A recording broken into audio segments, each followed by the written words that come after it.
I'm Stuart Holliday. I'm the president of Meridian International Center. We are a global not-for-profit that seeks to bring the government, the diplomatic community, and the private sector together to solve global challenges, to help develop future leaders, and to use cultural diplomacy as an instrument to help us understand each other a little bit better. But we are particularly honored to have Kristalina Georgieva from the IMF, the managing director of the IMF, the Honorable, with us today. I can't think of a time in our history where the intersection of security, economics, and providing financial support for our world is more important.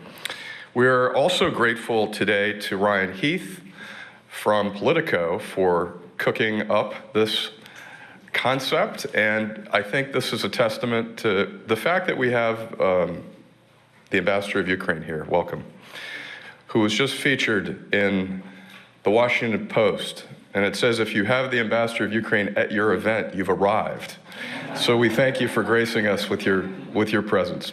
And we also, our heart and our hope goes out to you and your country for everything that all the challenges you're facing. So today's program is obviously on the record. We don't have an agenda here at Meridian. We're studiously neutral, and we try to shed light on some of these important issues. So the spring meetings, I gather, are a very big deal. You have all the finance ministers coming in and some heads of state, and we're excited to hear a little bit more about what you have planned. The managing director was also CEO of the World Bank and had significant roles with the European Commission. And she seems to be the type of person who when you want to get something run well and effectively, she's somebody that you turn to. And I'm also, will note that Ryan is no slouch. He has been awarded all kinds of journalistic awards and has been a key player covering global political and economic issues. So we thank you very much. We'd like to just mention that Meridian would like to welcome the ambassadors that are here, members of the government, our friends. We hope you'll come back. And so on to the program, and I'm going to turn it over to you, Ryan, I think. Or, I'm sorry, I'm going to turn it over to the managing director. Thank you. Thank you very much.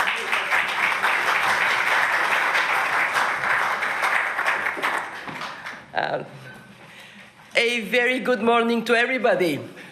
Good morning. Good morning. Ambassador Holliday, I am very grateful to you for welcoming us all, and very grateful to Politico and to our facilitator of discussion here for co-hosting the event, because what we have is the spirit of bringing people together, and we need this spirit more than ever in the complex times we live in. Being here in the Meridian House, a house on a hill, reminds me of what Nelson Mandela once said. I have discovered, says Mandela, the secret that after climbing a great hill, one only finds that there are many more hills to climb. And this is how it feels to all of us this last couple of years. We had COVID, then Russia's invasion of Ukraine, inflation, a cost of living crisis that affected so many people around the world. So far, we have proven to be resilient climbers. But the path ahead, and especially the path to robust growth, is rough and foggy. And the ropes that hold us together may be weaker now than they were just a couple of years ago. So today, what I want to talk about is how we can navigate this difficult climb by focusing on the fundamental issue of growth in the short term, but also longer term, how we can have stronger, more sustainable, more inclusive growth.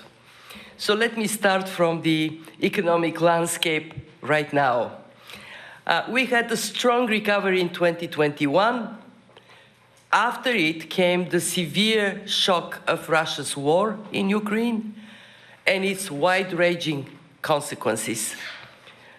Global growth in 2022 dropped by almost half, from 6.1 to 3.4%. And this slowdown continues this year. Despite surprisingly resilient labor markets and strong consumer demand, despite the uplift in China, we expect the world economy to grow less than 3% this year. And you would see in our World Economic Outlook that is coming next week that growth remains historically weak now and in the medium term. There are significant differences in these growth projections among country groups. We do see some momentum coming from emerging market economies, especially from Asia. This year, India and China are going to deliver half of global growth. But we have quite a number of economies that are facing a very stiff climb. Economic activity is slowing down in 90% of advanced economies in the US, in the euro area, where high interest rates weigh on demand. And we are going to see in low-income countries higher borrowing costs coming at the time of weakening demand for their exports. What does that mean? It means that per capita growth is going to stay below that of emerging economies. That is a severe blow. What it translates into is even harder for these countries to catch up with those that are better off. Poverty and hunger could further increase. This is a dangerous trend that started in the year of COVID. Now, we know that these last years, not everything was bad. We had remarkably strong and coordinated monetary and fiscal policy actions. They prevented a much worse outcome. But with rising geopolitical tensions, with inflation still running high, a robust recovery remains elusive. And that harms the prospects of everyone, especially for the most vulnerable people and the most vulnerable countries. So what would it take to brighten growth prospects over the short and the medium term? What are the hills to climb? And I'm going to talk about three. First hill, fighting inflation and safeguarding financial stability. There cannot be robust growth without price stability, nor without financial stability. And these days, they both require the attention of policymakers. Even as central banks have lifted up interest rates at the fastest and most synchronized pace in decades, core inflation remains stubbornly high, partially because of tight labor markets in many countries. And at the same time, fighting inflation has become more complex with the recent banking sector pressures in the United States and Switzerland, serving as a reminder of how difficult it is to transition from a period of low interest rate and ample liquidity to a period of high interest rate and scarce liquidity. What this shake-up has shown is that there are risk management failures in some banks. There are some supervisory lapses, but they also have shown something positive, that the banking sector has come a long way since the 2008 global financial crisis. Today, banks are generally stronger and more resilient, and policymakers have been remarkably swift and coordinated in their response in recent weeks. That said, concerns about vulnerabilities that may be hidden not just in banks, but also in non-banking financial institutions remain. Now is not the time to be complacent. So what does that mean for monetary policy?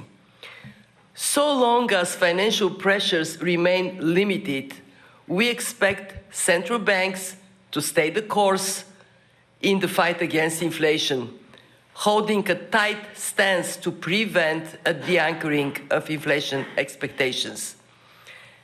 At the same time, though, they should address financial stability risks when they emerge through appropriate provision of liquidity. The key now and in the next weeks and months is going to be to carefully monitor risks in banks and in non-bank financial institutions, as well as weaknesses in sectors such as commercial real estate. In other words, central banks should continue to use interest rates to fight inflation, while using financial policies to ensure financial stability. This is the right course of action, so long as financial pressures remain limited. If that were to change, in other words, if financial pressures were to become more prominent, policymakers would face an even more complicated task with difficult trade-offs between their inflation and financial stability objectives, and more difficult balancing act of the use of their respectful tools. And this is why our message, and it would come loud and clear during the spring meetings, is going to be vigilant and be more agile than ever. On the fiscal side, we need more efforts to reduce budget deficits. They're critical to support the fight against inflation. If interest rates are going up, please don't pour more money into the economy. You make the task of central bankers even harder. We also need to tighten fiscal policy to create fiscal space for future crises to come. One thing we learned over the last years is that we are in a more shock-prone world, and we have to be ready for it. While fiscal policy does need to pull some of the support from COVID days back, still we have a lot of vulnerability among parts of the population. So support for the most vulnerable, especially those that are still struggling with the cost of living crisis, must remain. A very difficult climb. Tackle inflation, protect financial stability, safeguard social cohesion. But if we get it right, the benefits are so significant.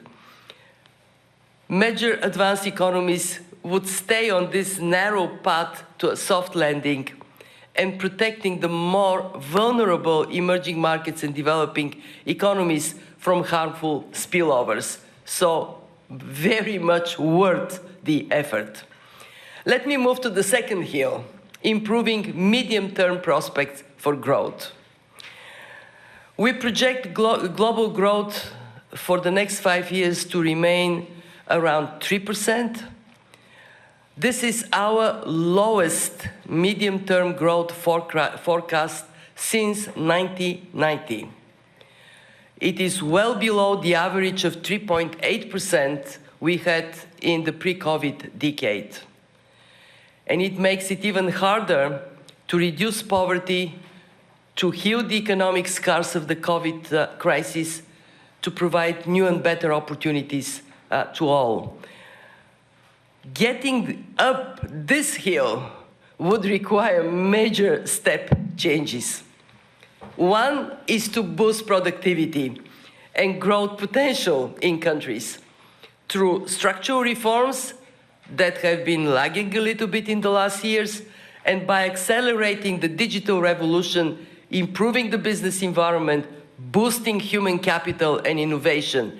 Just closing the gap in women's labor market participation could increase economic output by an average of 35% in countries with greater gender inequality. Secondly, we need a green step change to protect our planet and create new growth opportunities. Our collective goal to keep the promise of the Paris Agreement alive would require trillions of dollars towards green projects. We estimate 1 trillion a year just for renewable energy. But if we do it, that would pay dividends in sparking growth and creating opportunities for more and better paying jobs. And the third step change is international cooperation to reduce the impact of economic fragmentation and geopolitical tensions, especially over Russia's invasion of Ukraine. This war not only kills civilians, it worsens the cost of living crisis way beyond Ukraine's borders. It brings more hunger around the world, and it risks wiping out the peace dividend that we all have been enjoying over the last decades. It also adds to frictions in trade and finance. We have done extensive research on the costs of fragmentation, and it is a very, very scary picture. Long-term costs of trade fragmentation could be as high as 7% of global GDP, roughly the equivalent of the combined output of Germany and Japan. If we add technological decoupling, then some countries would face losses up to 12% of GDP. And we just published a paper on fragmentation of capital flows, including foreign direct investments. They would be adding another hit on global growth. It's hard to put in one place the combined impact of all losses, but one thing we know for sure, they head in the wrong direction. So growth is low, and we are dragging it further down if we don't overcome fragmentation. Need not be this way. Countries can protect their economic and national security by still continuing to trade and being pragmatic about strengthening supply chains. Our research demonstrates that diversifying supply chains can cut in half potential economic losses that come from supply disruptions. We need these step changes to make the global economy more vibrant, to create better opportunities around the world. But for many vulnerable countries, doing this may still not be enough. They need more help. And that brings me to the third major hill to climb: fostering solidarity to reduce global disparities. Drawing on the strength of our collective, we at the IMF have provided, since COVID, nearly $300 billion in new financing to 96 countries. This is more than half of our membership. Record high. Never in our history we have done so much for so many. We also have provided $650 billion boost through an SDR allocation. We have precautionary lending facilities. They add buffer to countries with strong economic fundamentals. We just provided an additional one to Morocco, the country that is going to host our annual meetings in October. Through innovations in our toolkits, Food Shock Window, the Resilience and Sustainability Trust, we are helping our members face challenges that didn't exist before, but do exist now. And we have stepped up support for vulnerable middle-income countries, including through a temporary increase of access levels so they can borrow more from the fund when more is necessary. Most recently, we have provided support to Ukraine. Actually, I think, and to Sri Lanka. The ambassador for Ukraine is here. A minister from the embassy of Sri Lanka is also here. I think I saw him right there. So I actually think that for these countries that are doing so much heroically to overcome exceptional difficulties, it is our honor to be able to help you. And I'm going to give these two countries and all the countries that are struggling a big round of applause with your help. Stay firm in the face of difficulties. You have your friends and you have your IMF. We think of the IMF, and I believe rightly so, a source of stability in turbulent times. But I want to say that we recognize we have a set of members that are particularly vulnerable. And I want to make a double plea on their behalf. Help them handle the burden of debt, which has made life in this country so much harder because of multiple shocks in the last years. And secondly, help ensure that the IMF continues to be in a position to support them in the years ahead. Let me start with debt. About 15% of low-income countries are in debt distress, an additional 45% are near it.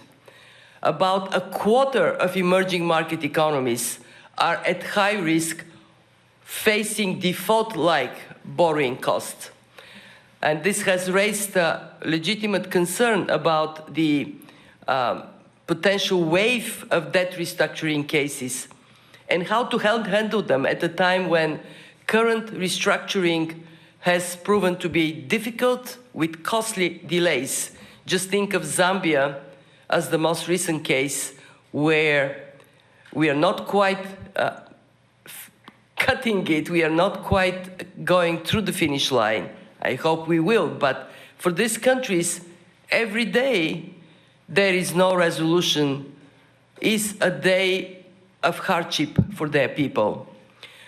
To help resolve these issues, we have, together with the World Bank and the G20 presidency with India, we have brought together creditors, traditional and new, private and public, and debtors in a global sovereign debt roundtable.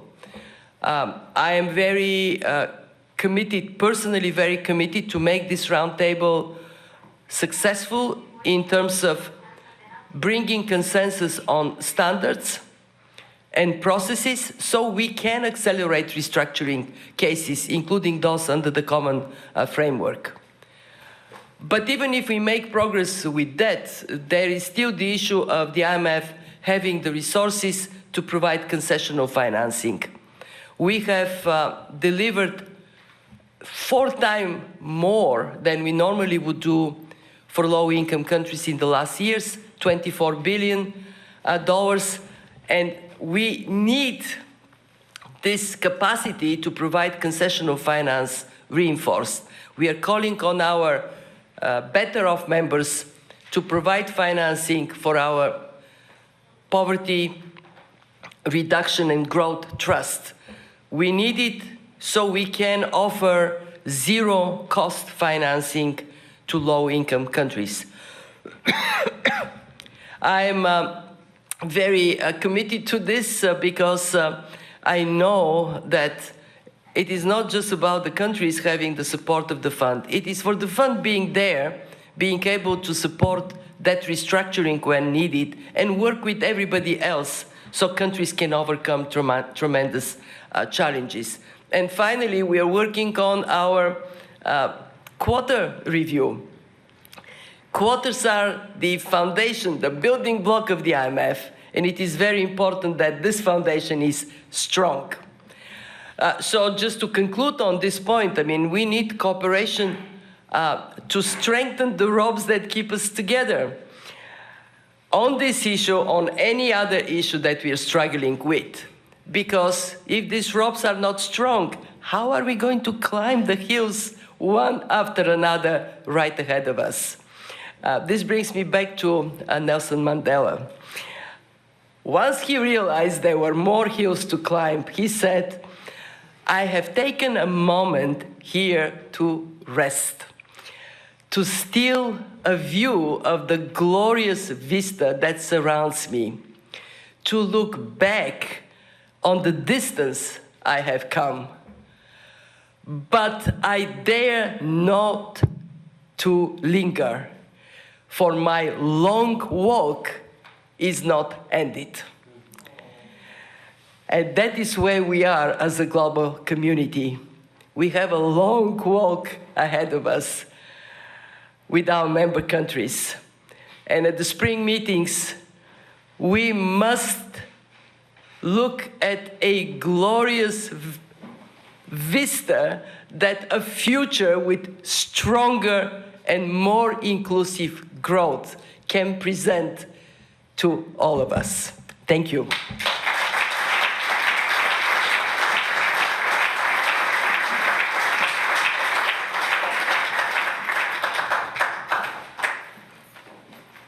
I think we are now... Yes.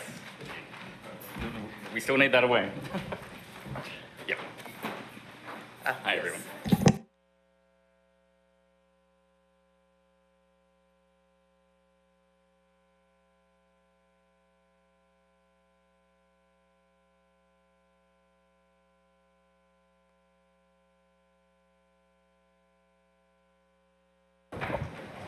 Managing Director, I think we know each other well enough. We can dive right into it. We've only got about 20 minutes. But I did want to make one quick note. Not all of my journalist colleagues have the privilege of a discussion like this, including Evan Gershowitz, who is wrongfully detained in Russia right now. And he is just one of 500 journalists who are detained connected to their work. So I wanted to make a note of that, because this sort of discussion should be a right, not a privilege. Yep. Back to economics. Given all the uncertainty in the world economy that you've just outlined, what is the headline that you need out of next week's spring meetings? The headline I'm looking for is confidence based on cooperation. I do respect tremendously the finance ministers and central bankers who overcame the risks of COVID in a very impressive way by consolidating views and then deciding on policies in a very prudent manner. Just to bring you back in history, in the spring of 2020, if you go back to these spring meetings that were virtual, first time in the history of the fund, at that time we were projecting that the global economy may contract up to 10%. This is depression. It did contract, but by 3.1%. Because they acted in unity. Because they acted swiftly and they acted together. And this is what we need at the time of uncertainty.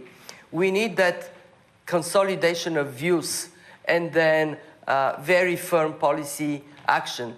What is different now than it was 5 years ago, 10 years ago, is the need for agility in action, because we are in a very fast-changing environment.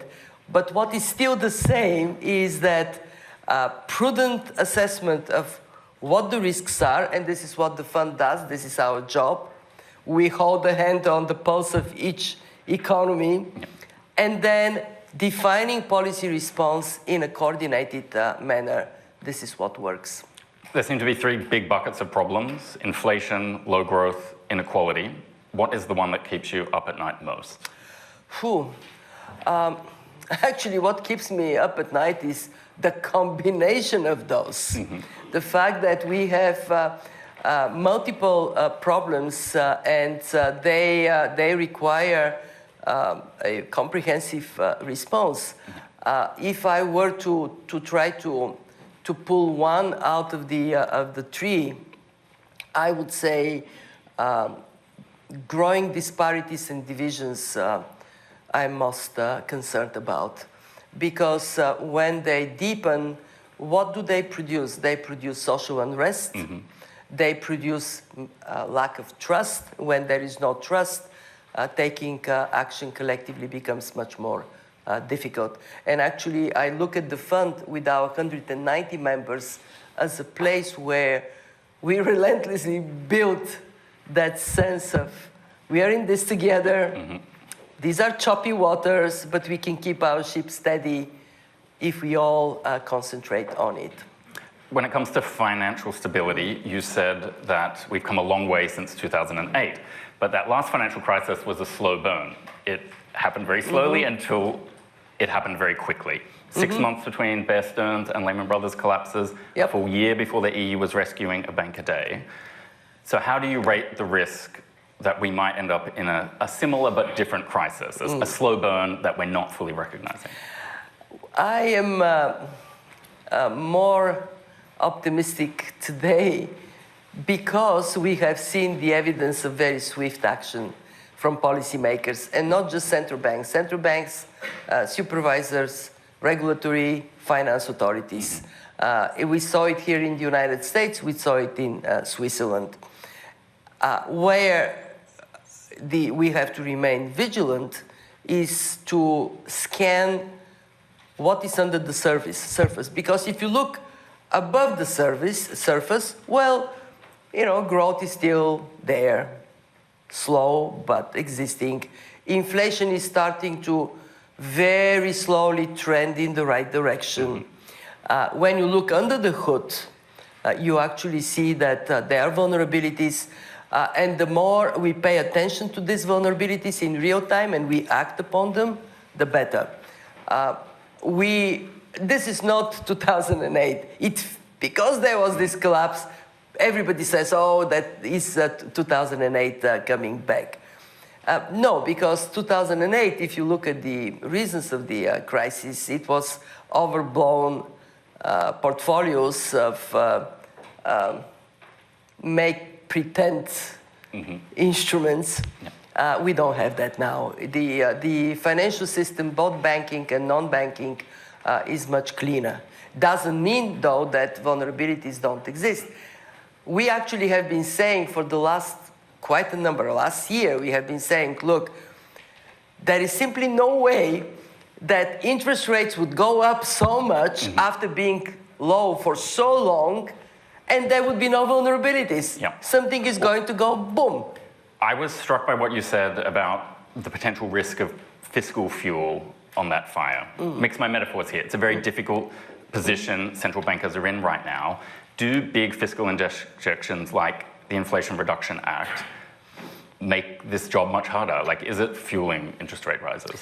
Well, the Inflation Reduction Act is not that big on the scale of things. But it will keep coming over time. It wasn't a one-off exactly. thing. And what it is something that is going to be spent over a number of years. So it's not going to make a big, push on inflation up. This being said, it is important to be careful on how public spending evolves everywhere, because the environment of higher inflation requires caution. Now, what is very interesting this time around, and I don't think we have seen it before, is inflation went up, but wage and labor markets are very tight, but wages haven't gone up much. So what usually troubles us is this inflation price wage spiral. Yep. Prices up, wages up even more, then prices go even higher. This is not happening. Now, is there any external, speaking of a big moment, very unlikely, but the risk of something like a US debt default, is that the sort of thing where that can blow it all up if that happens? The US is, for the world, the provider of stability through the dollar. So it is, so they can't default. They have to do anything they can to avoid this. They cannot default. And also, let's just think of if the US was to default, who would like to buy US treasuries in the future using the dollar as a reserve if that was to happen? And then if you talk about inflation in the United States, what we witnessed up to now is going to be multiple times harder. I mean, history tells us is that when all is said and done, the US does not default. So let's keep on repeating this history this summer. Now, if I can turn to your recent China visit, this is the first time you've had a discussion since you got back. You met the new economic leadership team. Who should people in this audience be following in Beijing now that you've been able to eyeball this team? I was very positively impressed by the new premier. Li Chang, very practical, down to earth, very approachable, very clear in a commitment for China to continue to open up, to be friendly to foreign investors. So I think that he is a continuation of the sound tradition that Li Keqiang brought before him. Would you say you're more hopeful now that you've had these meetings? I'm more hopeful because it is one thing to read somebody's biography that says he's pragmatic, down to earth. It's a different thing to sit with him in a meeting room. And yes, he's very pragmatic. He's very committed to the IMF. He thinks that we are an institution that provides a global public good that everybody enjoys. And I'll tell you something that I've never seen in my visit so far to China. He's very approachable. We had a big team with, including our junior economists from the Beijing office. And so he stood there and shook everybody's hand in a way that I haven't seen before taking place in these kinds of high-level official meetings. I am also encouraged by the practicality of our meeting. We had specific issues, including Zambia, and he volunteered to talk about them. Didn't wait for me to bring them up, and I find this to be a good signal. Let's identify problems and solve them together. And what did he say? How do you feel about China's debt management? Because a lot of people have problems with it, and Vice President Harris just spent a week in Africa. She's clearly got worries too about how this is being handled. I mean, the truth is, and I was very straightforward on that. It takes far too long for that resolution. Yes, China has multiple institutions that deal with that, makes it complicated domestically. But they have to speed up their participation.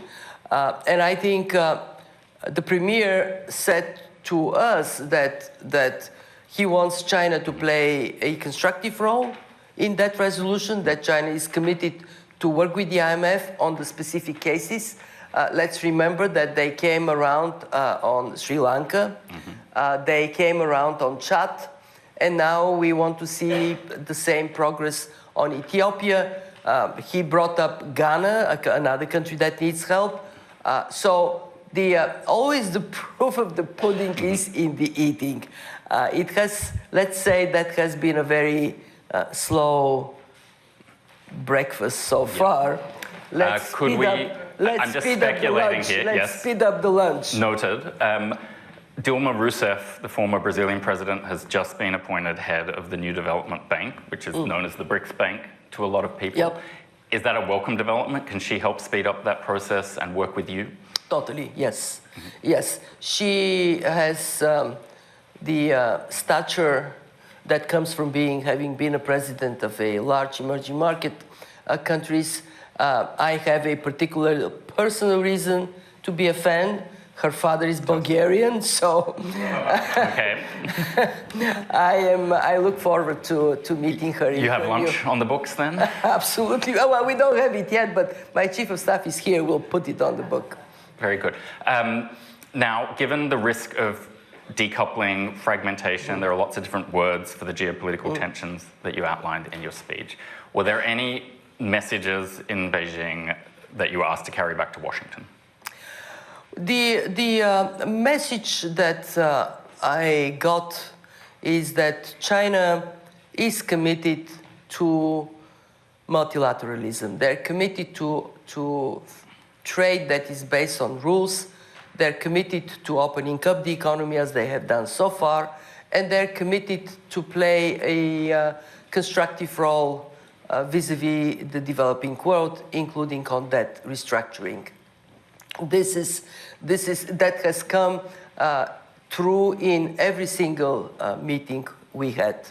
I also would say that Chinese institutions are still finding their way on playing a role in multilateral context. China's Ministry of Finance, People's Bank of China, Exim, I met with all three of them, and I would say the most impressive meeting was with People's Bank of China, where the understanding of the international context is more advanced. But so was the meeting with Exim Bank. Our first engagement with Exim Bank was more around what are the problems that make it difficult. Now it was more about what are the solutions to these problems. And that's a lot of meetings. You have better contacts than the Biden administration at this point with the Chinese government. Well, they have been also informal meetings with senior Chinese former, current officials. And in all these meetings, what I can say is that there is concern about fragmentation in China. There is also a preoccupation with the Chinese economy. So while they want to play a responsible role in the world, first and foremost, they want to secure jobs for the Chinese people. Their target for this year is to create 12 million jobs. Yeah. So that of course, has been also a big part of our conversations, how to do that. And our advice to China is move faster to consumption-driven growth. Yep. And invest more in high-quality education, invest more in the structural factors to secure high-quality growth for the country. When we're on numbers, that risk of fragmentation, it's a multi-trillion-dollar risk. So, $1 trillion, it sounds big. No one wants to lose $1 trillion. But also, it could be as low as 1% of global GDP over the next few years. Yeah. Is that just the price democracies have to pay if they want to protect more of their values? Or is there some other loss that we're not clocking that you want to warn people about? There is, of course, a very important issue of how we keep the world to be fair, inclusive, respectful. And that is an objective for many of us who lived on the other side of the Iron Curtain during the Cold War.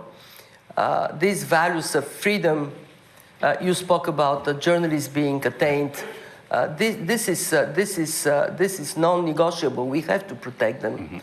We also have to think of what makes sense for the future of the world. One, it makes sense to minimize these costs because, as you said, it could be the loss from trade could be 0.2% of global GDP, 200 billion, not nothing, but it could be 7%, $7 trillion.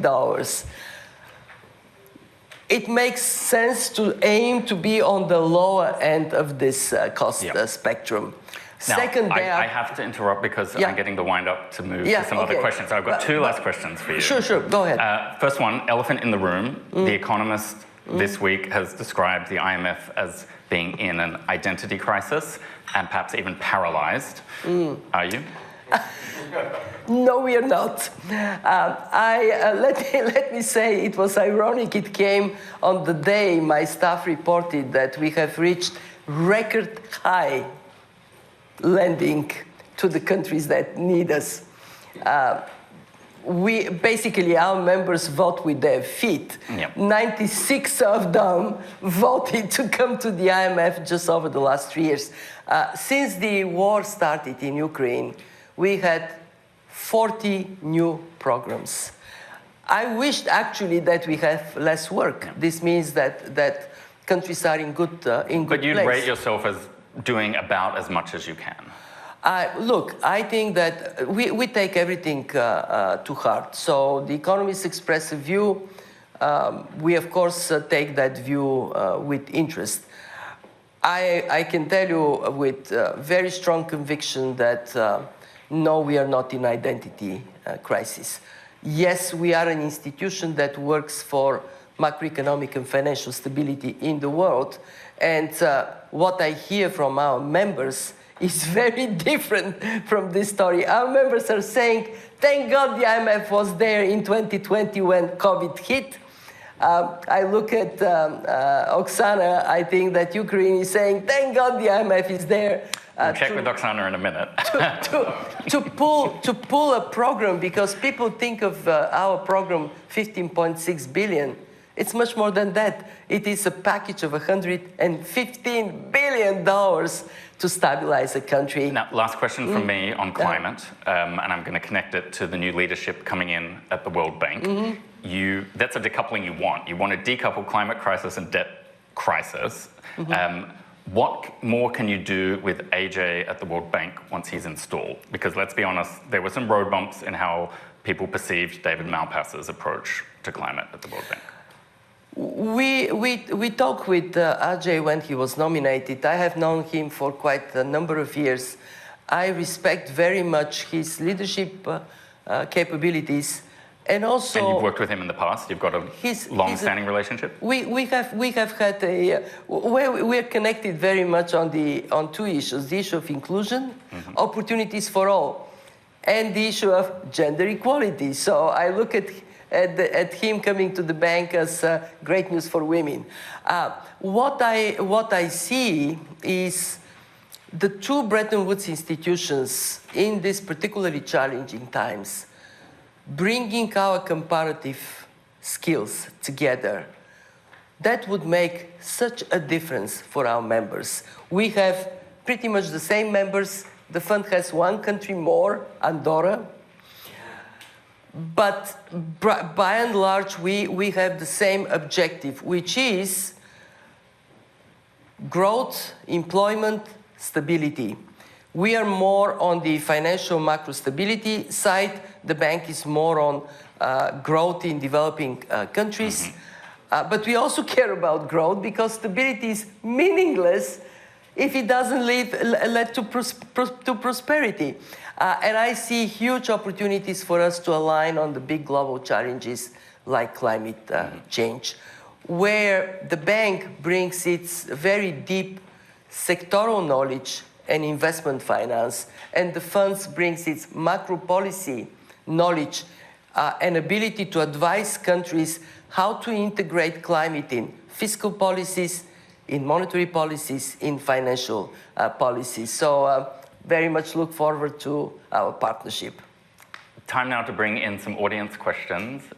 We've got a couple of ambassadors, Andrea from Reuters. Oksana, do you have a question before I move to the second? No? Okay. Sir, in the hat. Okay. Mike. Okay. Good morning. My name is Sekou Berté, ambassador of Mali in West Africa. Thank you for the opportunity. Listening to you, you're talking about Mandela, whom we all admire, but I didn't hear you mention anything about the Sahel region. and specifically Mali. You may know or not, we are going through a challenging time. We are fighting against terrorism. We are fighting against jihadism. And so far, we didn't see any helping hand from IMF. So I don't know if going through challenging time, there's a way you can soften your lending policy toward us or toward the Sahel, so we can really fight one of those challenges. Thank you.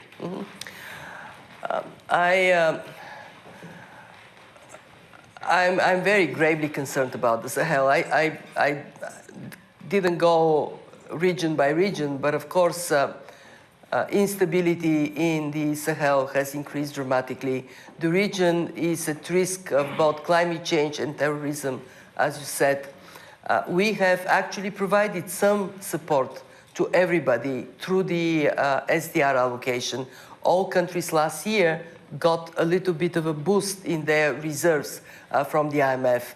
And we have been working with those in the Sahel region that have put forward requests for programs with the fund. I mentioned to you at breakfast, haven't been in Mali since 2012. I can tell you that if there is a conducive environment for the fund to engage with Mali, of course we would be there. We have increased, during COVID, we have increased lending to Africa 13 times. And of course we can lend only when there are preconditions for lending to be successful, to bring results. And we do it with authorities that are willing to take responsibility to do some difficult things that come with IMF programs. So the answer is we are there for each and every one of our members. It takes always two to tango. So hopefully tango we will. We'll go up the back to the green jacket, Andrea, next. Hi, thank you so much, Andrea Shalal with Reuters. You spoke about the fact that policymakers should stay the course as long as financial pressures don't mount, but you've said that there are vulnerabilities, especially in the non-bank sector.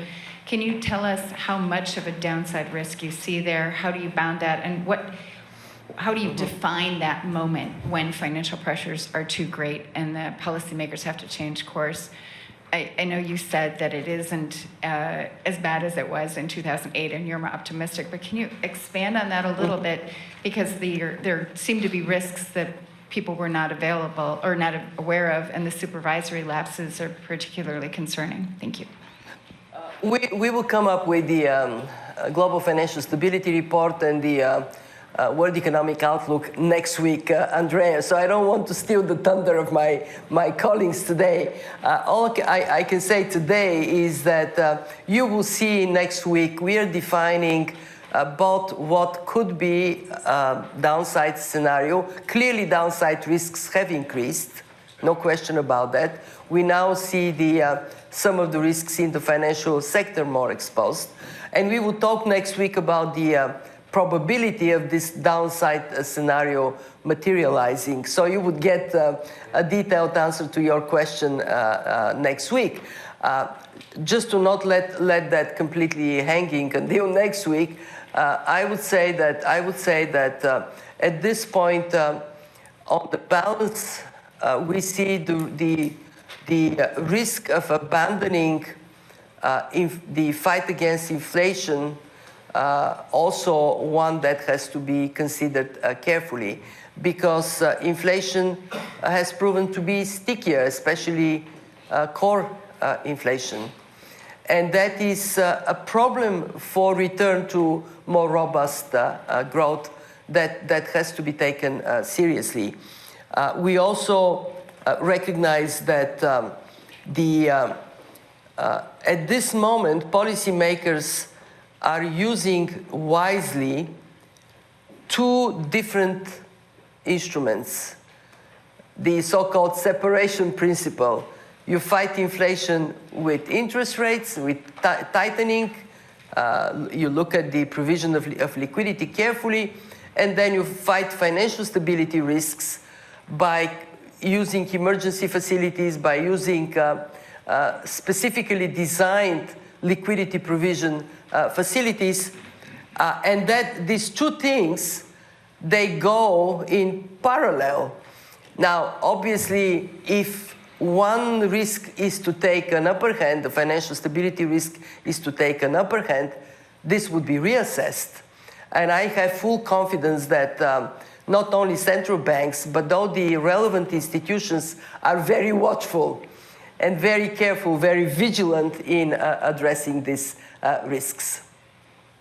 Up in the second row here, we have another question from an ambassador. Thank you. Thank you very much for the presentation, Kristalina. And you really gave a global perspective. And thank you, Mr. Holiday, for getting Kristalina here. I wanted to know more of, yes, thank you for the SDRs for Africa. And yes, it gave a boost, a little bit of boost, and making the countries things getting better. Of course, we were calling for more. I really would wanted to know the status of that, though cognizant of the challenges the world is bedeviled with. I understand that, yes, but just wanting to know the status of the SDRs and the call for Africa, asking for more. Yeah. And going deeper also into the debt challenges that Africa is facing at the moment. And also asking further to say, what does it take for these countries of low income, or these countries which have challenges, debt challenges, and in view of the climate challenges at the moment, to be in that position of the zero cost financing that you spoke about? Thank you very much. I remain, actually on the long run, I remain very optimistic about Africa. We have seen Africa coming together with the Continental Free Trade Agreement, and there would be a lot of benefit in implementing this agreement. We have seen quite a number of countries in Africa taking the right course in terms of economic governance, increasing domestic resource mobilization, taxing the wealthier and businesses and collecting taxes at a higher rate, investing in human capital, which is abundant in Africa. We have seen a pickup of IT innovation, young entrepreneurs in Africa doing really well. What is critical, though, are two things. One, countries being relentless in structural reforms. And to be honest, more can be done. You have to get to a point when the economy is functioning because policies are sound and institutions perform. And there are countries that are setting a great example for others to follow. And second, we need to recognize that right now, Africa is faced with tremendous financial crunch. And that is a moment when institutions like the Fund, World Bank, African Development Bank, others, we have a tremendous responsibility to help Africa go over. And of course, we have tremendous responsibility on debt restructuring, because without it, countries like Zambia are suffocated. Zambia has such an enormous potential. Unleashing this potential at a time when there is good government, strong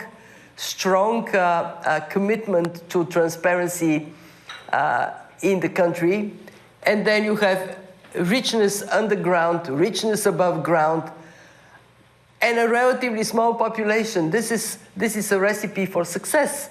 But right now, it is being held back by unsustainable debt built over the years. So to answer your question, on the SDRs, this is one way in which Africa gets an injection of reserves and liquidity. We have obviously this distributed SDRs last year. What we're doing now, as you know, as you're aware, is to call on countries in strong positions to take a part of their SDRs, give it back to the fund so we can lend at concessional terms to Africa in this very, very critical moment. Are they doing it? Oh, they're doing it. We have 40 billion so far. 40 billion, how much do we have in a few hundred billion to go. Well, no, let me give you the numbers. There is a pledge of 100 billion. This is what there is an objective of 100 billion. There is a pledge of 83 billion. And we have collected out of this 83 billion close to 45, just about that. So we have a way to go. But hey, we are going in the right direction, and we don't need, what I tell people is, we can't use all the money at the same time. So as long as we continue to receive the flows, of course, that would go for Africa. Thank you very much, Managing Director. Time for a couple of final words from Ambassador Holliday now.